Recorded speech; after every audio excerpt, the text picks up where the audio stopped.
Ang hirap. Ito, buy one, get one free. Kaso hindi ka naman kailangan ng madami. Tapos ang mahal o 50 ang halaga niya. Na lalong naging mahal. Kaya pipilitan kang bumili ng dalawa.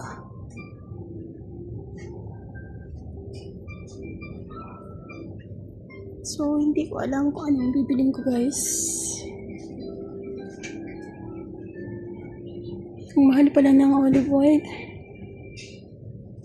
Tingnan niyo, guys.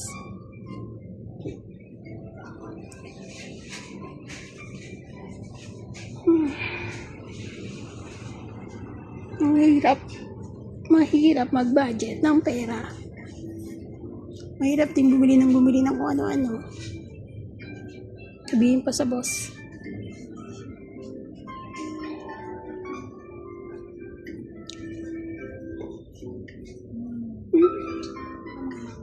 $59 yung mushroom. Kaso hindi maganda yung mushroom na yun, guys.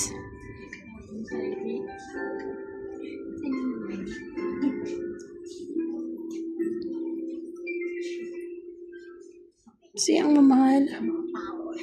Hindi lang sa Pilipinas mahal, guys. Dito rin mahal.